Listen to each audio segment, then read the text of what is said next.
à toutes et à tous, c'est Ahmed, j'espère que vous allez bien, j'espère que vous avez apprécié la vidéo d'hier. On va parler Bitcoin, bien évidemment, dans cette vidéo qui nous fait la spéciale Bitcoin. On en avait bien sûr parlé hier dans la vidéo, on vient de chasser la liquidité au sud pour pouvoir potentiellement faire une remontade un peu plus puissante au nord. Bien sûr qu'on va l'aborder une nouvelle fois. On parlera également Ethereum, DXY, on parlera des bons du trésor, des opérateurs de marché qui sont plutôt à la vente ici pour se hedger.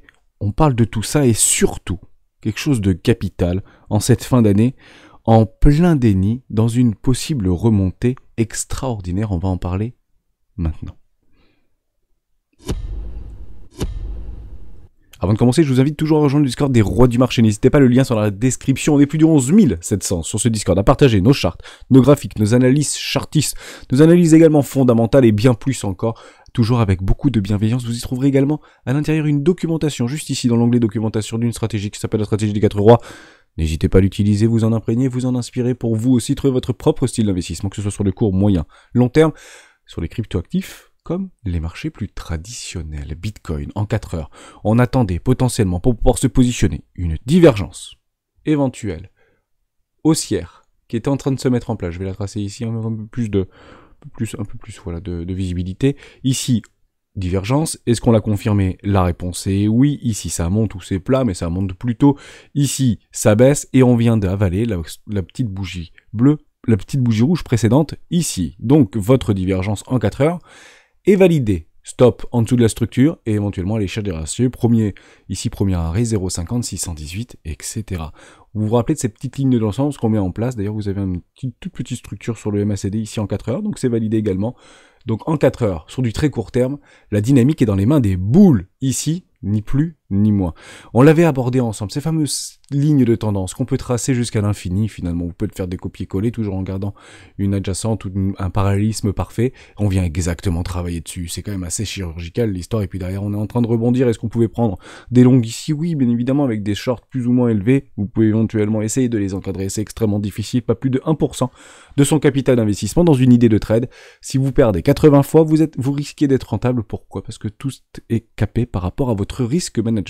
Si vous avez des risques management de 1 pour 5, vous pouvez perdre 85 fois et vous serez rentable à la fin. L'objectif est d'en découler un rendement dit infini. Je vais vous parler de quelque chose d'extrêmement important. CMA qui nous fait une vidéo hier. Donc il était relativement boule, avant d'avoir cassé les précédents lots, il est passé extrêmement bear et il vise les 10 000 $. Donc ici, on vient chercher une 5 aux alentours des 16 300 $ et puis d'ailleurs on ferait un rebond aux alentours des 17 300, 17 400 $ pour un rebond de 2 pour cracher dans une extension de 3. Ce sera très probablement catalysé par une news fondamentale extrêmement forte. Est-ce que ça viendra de Binance? Est-ce que ça viendra d'autre part? Mais pour envoyer Bitcoin sur une extension de 3 ou sur une 3 pour aller casser tous les précédents lots et nous retrouver à 10 000 $, il nous faudra une news fondamentale. Dès lors, jouons-la. Pourquoi pas? Ce qui est intéressant dans son petit graphique, c'est que ces invalidations seront relativement rapides ici au niveau des 18 400 $. Donc si on vient à prendre un short ici, c'est presque il encadre, il prendra un short dans ces zones-là. On peut éventuellement essayer d'aller chercher un premier arrêt et une zone de rechargement de vente court terme ici et une invalidation au-dessus des 18 500. Mais si ça se passe pas comme prévu, si réellement le cours continue à monter, est-ce qu'on passe nécessairement boule? Ça c'est toujours la question qu'il faut se poser. Pas nécessairement. On peut très bien en fait prendre cette 3 ici, prendre la 4 et tirer la 4. Ça c'est super important. On dira non, je me suis trompé, donc c'est 1, 2, 3, 4, X, Y, X, Z avec le crash derrière et on pourrait aller chercher beaucoup plus haut que les 18 000 $. On peut les prendre extrêmement loin pour revenir sur une invalidation ultime aux alentours des 21 500 $, cette fameuse B, puis une invalidation ultime de chez ultime par rapport à cette racine ici aux alentours des 24 000 ou 25 000 $, comme vous pouvez bien sûr l'imaginer. Donc c'est difficile à jouer. L'objectif des L12, l'objectif des indicateurs techniques, l'objectif de nos outils qu'on utilise au quotidien, que ce soit Ishimoku Kinkuyo, les vagues d'Elliott, les bandes de Bollinger, tout ce que vous voulez, les Shark Setup, l'idée c'est de rationaliser une idée de trade. Et elle n'est là que ça, en fait, la technique, si vous voulez. C'est pas forcément de nous mettre du bon côté du mouvement, c'est pas forcément de nous faire gagner de l'argent, c'est d'essayer de rationaliser une idée d'investissement. Mais on va continuer dans cette didactique et vous allez voir où est-ce que je vais vous emmener. Ça va être relativement intéressant. Imaginons, on invalide, mais je reste bear. Pourquoi je reste bear? Puisque jusqu'à preuve du contraire, on ne vient pas invalider ici nos 21 500 $. On pourrait très bien venir chercher une poche de liquidité complètement logique qui n'est toujours pas venue été trouvée sur les 18 800 $ et une zone de rechargement de vente court terme. Dès lors, jouons-le. Jouons-le. Mais ça ne se passe pas comme prévu, puisque mon objectif final, c'est bien évidemment les 10 000 $. Pourquoi? Parce que c'est ce qu'on m'a promis, c'est ce que je vois, donc c'est ce que je joue. Je pourrais bien sûr prendre des TP partiels, je ne dis pas du tout le contraire, mais l'objectif final de ce trade sont les 10 000 $, voire les 9 900, 9 800 $. C'est une target que nous avions visualisée ensemble et qui est complètement réaliste et sera très probablement, je le répète, catalysée par une news fondamentale extrêmement forte, exemple, signe noir. Vous pouvez le prendre où vous voulez, ce signe noir. Mais il faudra qu'il arrive très nécessairement. Sinon, j'encadre moi un bottom de marché. Personnellement. Mais on va continuer. Finalement, on se fait prendre. On se dira quoi? Oui, mais c'est un premier arrêt. Premier arrêt de quoi? De tout le précédent mouvement par rapport au beaucoup plus haut qu'on peut retrouver juste ici vis-à-vis des 32 000 $. Dès lors, beaucoup joueront ce fameux premier arrêt depuis le précédent mouvement des je sais pas combien de milliers de dollars. Ok, pas de problème, jouons-le. Derrière, on va hop, c'est pas ce que je voulais faire. On va continuer. Ici, je joue mon trade. 21 800, mais on continue à pumper au-dessus des 25 000 $. Ici, je serai donc dans une zone de liquidité de short complètement logique qui attend patiemment depuis maintenant plusieurs mois. On parle ici depuis le août 2022. Mais des vendeurs vont penser quoi? Ben c'est complètement logique, on vient chercher une zone de liquidité de levier de vente ici, donc je remets un trade et je me protège jusqu'au premier arrêt, les 28 000 $, par rapport à tout un précédent mouvement, historiquement depuis le, je ne sais plus trop depuis combien, depuis le 47 000 $, donc depuis le 29 mars 2022. Ok, alors jouons-le. Derrière, on va continuer avec une première arrêt, oui, mais moi je joue le premier arrêt, je ne mets pas mon stop au-dessus du premier arrêt, je le joue. Donc ici sur les 28 000 $, je prends un short et je mettrai donc ma structure au-dessus des précédentes poches ici de liquidité complètement logique. Ici par rapport aux 21 000 ou 33 000 $ target d'Hermès. Et j'arriverai dans une zone ici de hedge position qu'on avait délimitée ensemble il y a maintenant plusieurs mois. Mais beaucoup diront, oui, mais moi je le joue, ça. Pourquoi? Parce que je suis derrière une poche complètement logique ici de vente qui n'a jamais été testée. Donc je joue le short juste ici et je protège à peu près à une hauteur de 10%, toujours dans le même délire, aux alentours du premier arrêt des 36 000 $. Ok. Mais si je viens chercher ces 36 000 $, oui, mais j'arrive sur les 0,382, donc un premier arrêt de tout le précédent mouvement, historique cette fois-ci. Sommes-nous d'accord? Juste là. Nous sommes bien depuis le premier arrêt de tout le précédent mouvement historique et c'est ici que Hermès hedgera sa position. Mais qu'est-ce qui se passe derrière? Je le joue mais je le perds. Pourquoi? Parce qu'on vient chercher un peu complètement logique par rapport à des petits lots, des petits highs ici qui n'ont jamais été inquiétés. Sait-on jamais? Mais je me fais prendre mon stop. Dès lors, j'arriverai sur un 0,50 et je vous dirai qu'un marché peut retracer de moitié en moitié-mois de temps. Un marché peut retracer de moitié en moitié-mois de temps, donc les 0,50 sur les 42 300 $ est complètement logique. Dès lors, je le joue. Et je mettrai mon stop où ça? Au-dessus des précédentes structures par rapport à notre POC des 48 000 $. Rappelez-vous, lorsque nous avons donné ce fameux W Weekly. Mais je me fais prendre mon stop. Le cours continue à s'apprécier complètement. Et je viens chercher quoi? Un 0,618. Dès lors, je le joue, puisque je suis baissier. Alors je prends mon short, juste ici, aux alentours des 49 000, 48 000 $, au-dessus d'une poche extrême de liquidité avec d'énormes vendeurs à découvert qui sont positionnés là depuis des mois et des mois maintenant, et je mets mon stop au-dessus d'une précédente structure, oui, juste ici par rapport éventuellement à un déséquilibre ou par rapport à toute cette poche de liquidité qui n'a jamais été inquiétée. Formidable sur les 52 000 $. Oui, mais si je le joue, ces fameux 52 000 $, on peut aller chercher beaucoup plus haut sur les 53 000 $. Ici, pourquoi? Parce qu'on est par rapport à un POC dans une zone de rechargement de vente logique et j'irai donc mettre mon stop au-dessus de la TH. Ça, c'est logique. Allons-y au-dessus de la TH. Faisons-le. Dans le déni le plus total, mais le cours continue à s'apprécier. Et derrière, bienvenue post-halving 2024. Dès lors, toute cette montée peut se faire dans le déni pour des bears qui ne voudront pas voir monter ce prix et seront convaincus d'aller chercher les 10 000 $. Et ça arrive tout le temps. Et ça arrive tout le temps. Parce que qu'est-ce qui changerait en réalité? Qu'est-ce qui pourrait changer entre ce qu'on est en train de vivre à 16 828 $ et les 70 000 $. En réalité, rien ne pourrait changer. On continue à augmenter les taux de façon beaucoup moins franche, de 0,50 en 0,50, puis de 0,25 en 0,25, jusqu'à un atterrissage, jusqu'à une forme de plateau. On irait faire des énormes pullbacks sans pour autant remettre en cause, mais je ne me prendrai pas mes profits. Pire encore, j'aurais rajouté à mes shorts parce que j'aurais raison, le marché donne raison aux impatients, mais récompense les plus patients qui nous structurent ici des magnifiques W en weekly ou des W en mensuel, mais tous les bottoms seront tenus potentiellement et j'irai chercher des shorts jusqu'au précédent ATH. Et à quel moment je dis ok, on est bullish? Lorsqu'on vient chercher l'ATH, d'accord, je vous fais une rétrospective. Ici, je passe bullish. Donc je passe de bear à bull pour aller chercher plus bas que terre. Le déni, c'est dans les deux sens. Et le marché est en train ici, personnellement, de retourner la très grande majorité côté bear. Et nous avons des datas pour l'observer. Ici, par exemple, par rapport aux opérateurs de marché qui se hedgent très fortement, qui continuent à apprécier de façon extrêmement massive des shorts sur des shorts. Vous avez des asset managers qui sont plutôt bullish ici, qui ont construit des longs depuis maintenant plusieurs mois. On peut le regarder juste ici par rapport à Bitfinex. Bitfinex qui est plutôt un échangeur de whales et plutôt un échangeur de grosses baleines, de smart money. Hein. Ici, vous avez des longs qui ont été construits. Ici, vous avez le BTC USD long. Donc, des longs qui ont été construits depuis la TH, hein, pour le coup. Ouais, on change pas une équipe qui gagne. Et puis, est-ce qu'on voit un effondrement? Non. Et c'est pour ça que sur beaucoup de vidéos, je pense par exemple à Crypto Money Analyse, où il a des datas avec des énormes poches de liquidité de vente complètement logiques, ici aux alentours des 13 000 $ ou 15 000 $ ou 14 000 $ ici. Oui, c'est probablement pas mal de stop, mais partez du principe que ces gens-là ont la capacité de continuer à ajouter à leur short de façon extrêmement, à leur long, pardon, de façon extrêmement massive pour envoyer leur prix de liquidation sous les 3 000 $ sans aucun problème. Et oui, évidemment, partons du principe qu'on a l'impression que c'est impressionnant, que c'est beaucoup d'argent. Non, c'est pas tant d'argent que ça. D'ailleurs, on le refait par rapport à notre didactique vis-à-vis du précédent ATH, ici 2017, vis-à-vis de notre bottom par rapport à 2018. Combien en fait faudrait-il avoir pour se dire qu'on est exactement au même niveau? Ici, de là, par exemple, de 19 000 $ ou 17 000 $, ouais, c'était 17 000 $, jusqu'ici, nos 3 600 ou 3 300 $, bah, ça revient à peu près à un bitcoin à 12 500 $. Hein, ce serait à peu près ça, si vous voulez, mais en moyenne de prix très large. Si vous prenez tout ce range précédent entre 2017 et 2021, en réalité, le prix moyen, c'est à peu près 10 000 $.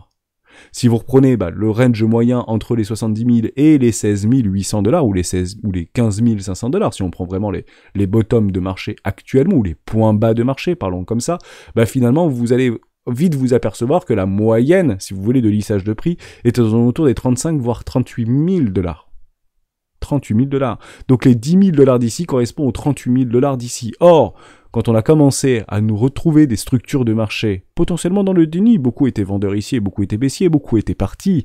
Partez du principe que d'acheter sous les 10 000 $ était un prix en or. Comme demain, acheter sous les 40 000 $ sera très probablement, ou sous les 30 000 $ sera très probablement un prix en or. Oui, mais d'ici là, on aura probablement, par rapport à ces niveaux de prix actuels, fait du plus 160% ou du plus 100%, voire bien plus, bien évidemment, comme vous pouvez l'imaginer. Faites attention à ces mécanismes psychologiques qui sont dévastateurs, à quel moment on passe boule. L'analyse technique nous aide par rapport à ça. Nos indicateurs techniques nous aident par rapport à ça. Ishimoku Kinkoyo, par exemple, si on le prend en weekly, vous aurez des confirmations relativement franches et beaucoup vous diront, mais si, c'était ici, sur Ishimoku Kinkoyo, qu'on est passé boule. Alors c'est où Ishimoku Kinkoyo qu'on passe boule?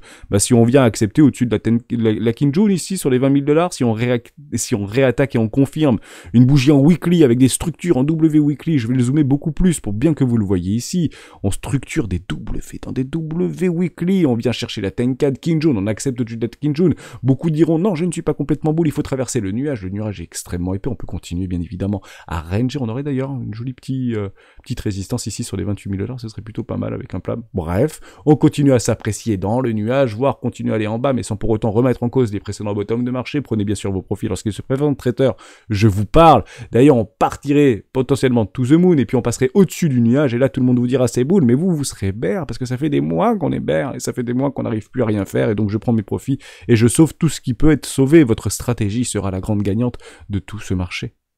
Évidemment. Donc soyez très attention à ces gros billets cognitifs qu'on peut avoir puisque c'est dévastateur. Aujourd'hui, beaucoup, et on le voit de plus en plus, parlent des 12 000 $, du truc complètement logique, d'une énorme poche de liquidité sur les 13 000 $, d'un atterrissage avec pardon, comment ça s'appelle, un gap CME sur les, je sais plus trop quoi, d'ailleurs il y en a un qui s'est créé ici, hein, pour information de gap CME. On peut bien sûr en parler, hop. On pourrait le rajouter, ce petit gap, je sais plus où ce qu'il est. Je crois que je l'ai vu. Ah bah il était là, non, bah il est plus le gap CME. Il a déjà été comblé, vous voyez, on l'a même pas marqué. C'est rapide chez Bitcoin, c'est rapide, c'est bien. Hein, donc vous avez des gaps CME beaucoup plus bas, donc on doit aller les chercher sur les 11 000 $ et sur les 9 710 $ ou 9 720 $, on doit absolument les chercher, faites attention bien sûr à ces billets puisque le marché donne souvent raison aux plus patients et malheureusement met la majorité du monde du mauvais côté du mouvement. On a un tout petit rebond mais très très léger au niveau du CVD sur le spot ici contre un futur plutôt on fire. Vous avez une dépréciation du funding toujours, on vient chercher beaucoup ici de poche de liquidité, on vient de sortir à peu près 5 millions de longues. Je pense qu'on a bien nettoyé le marché au niveau de ces longues ici. Donc d'ailleurs on peut bien sûr faire un petit rebond jusqu'au 17 500 puis peut-être jusqu'au 19 000 $. Pourquoi 19 000 $? On les reprend par rapport au max main price. Moi j'ai la vision là-dessus jusqu'au 30 décembre, ni plus ni moins. Très intéressant également, regardez par rapport au DXY, il ne bouge strictement pas. Il continue même à se déprécier. Or, le marché continue lui aussi à se déprécier. Qui ment à ce moment-là? On revient sur un 0,50. Un marché peut retracer de moitié ou moitié mois de temps. On va le regarder bien sûr ensemble. Juste ici, il est même en avance au niveau de Gann, la théorie de Gann. On peut retracer de moitié en moitié mois de temps. L'objectif, c'est quoi? C'est de faire un nouveau plus haut, bien évidemment, puisqu'on continuerait potentiellement cette structure haussière. Invalidation des plans boules, entre guillemets, les 3700. Ce qui est toujours rageant. Pourquoi? Parce qu'on rentrerait dans une zone de rechargement d'achat court terme ici. Donc ceux qui le suivi de tendance vont laisser place potentiellement à des investisseurs tout simplement de suivi pour aller chercher éventuellement une magnifique structure en amont d'une possible direction. Invalidation sur les présentes structures, bien évidemment. D'accord?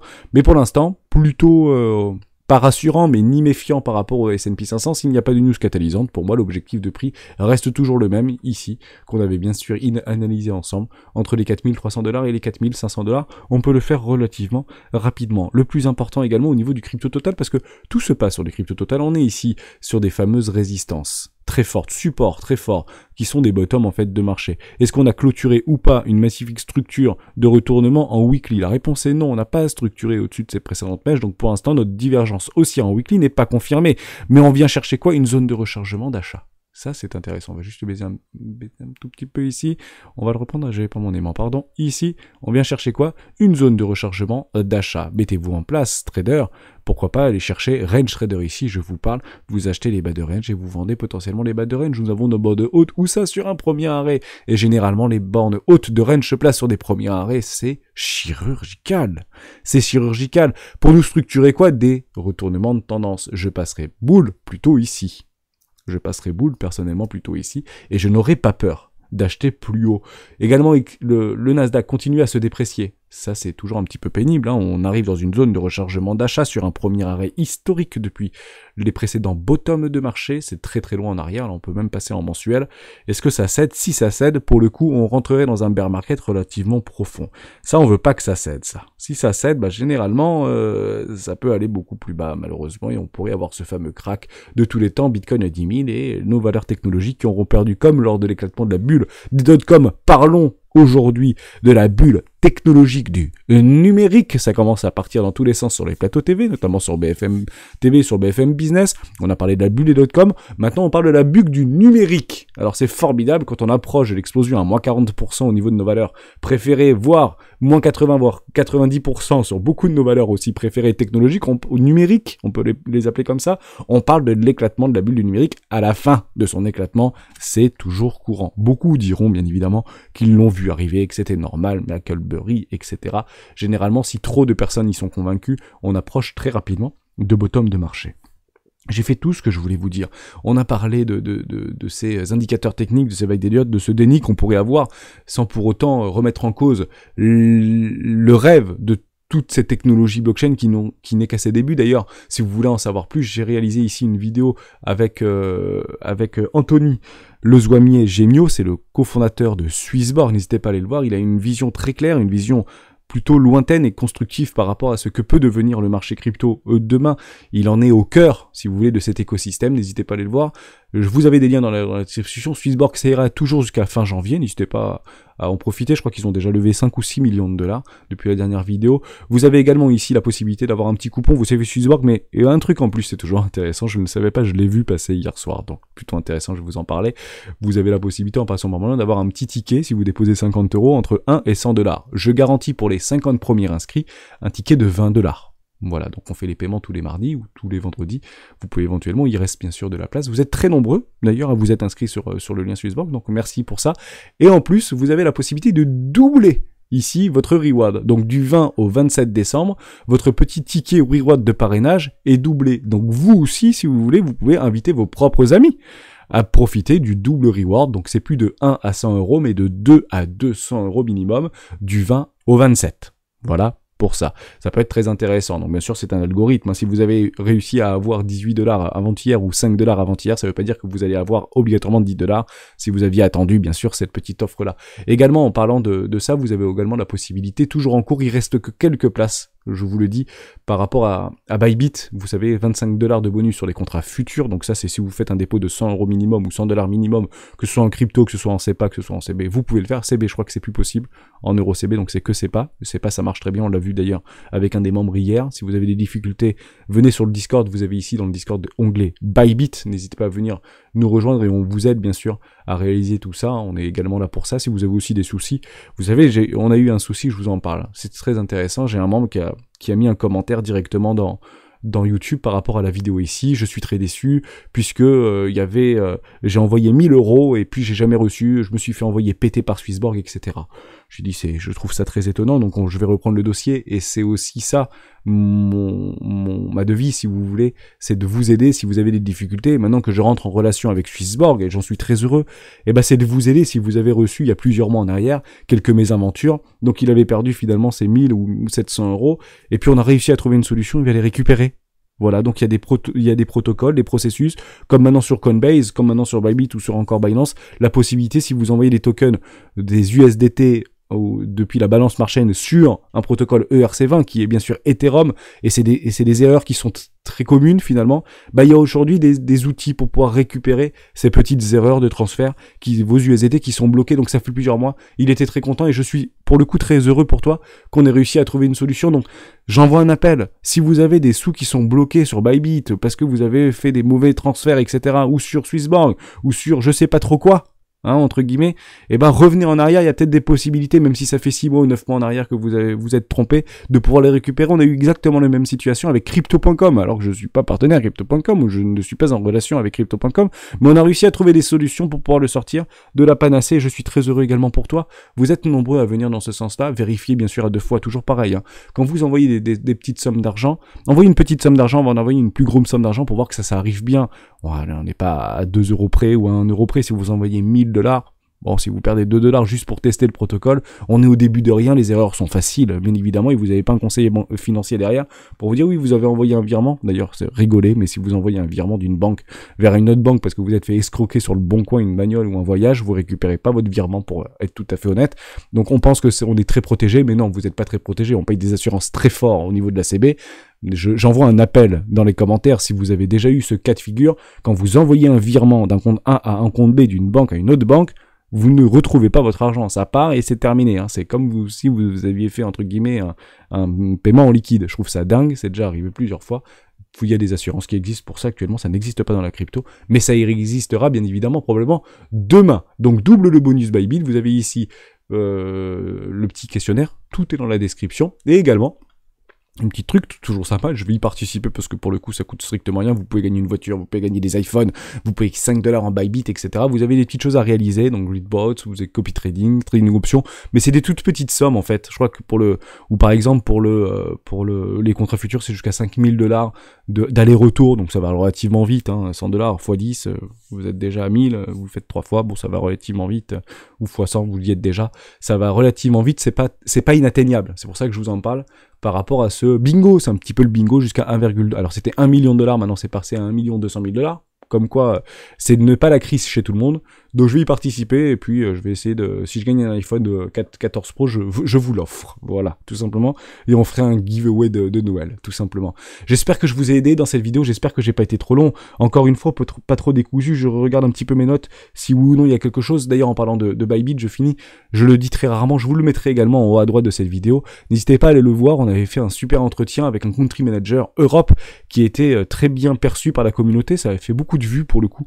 Donc merci pour ça. Si vous avez beaucoup de doutes, beaucoup d'impréhension par rapport à tout ce qui s'est passé, mais si vous voulez avoir la vision, si vous voulez de ces échangeurs, de comment ils regardent le marché demain, allez voir ces vidéos, elles plaisent beaucoup à la communauté, je prends un plaisir infini à vous les tourner, je suis très heureux de vous proposer ce type de valeur-là, parce que je pense qu'au fond c'est capital de pouvoir éventuellement apporter ce type d'outils, et surtout leur disponibilité qui aujourd'hui est réelle, mais partez du principe que s'ils réussissent leur Seira, Anthony, le Zwami et Gemio, et que il est valorisé 20 milliards de dollars, bah, ce sera un petit peu, si vous voulez, comme CZ, ce sera difficile de les avoir, si vous voulez, ces gens-là en tout cas, à avoir leur sentiment aujourd'hui. C'est ça le plus important. Je pense vraiment leur sentiment en bear market est capital. Et vous allez voir qu'ils ont vraiment la tête sur les épaules et qu'en fait, ceux qui ont peur, c'est ceux qui ne savent pas. Parce qu'on est là depuis peut-être, pour la plupart d'entre nous, que depuis que quelques mois. Et on s'est pris du moins 80%. Faites attention à tout ça. J'espère que je vous ai aidé. On se retrouve demain dans une prochaine vidéo des rois du Bitcoin.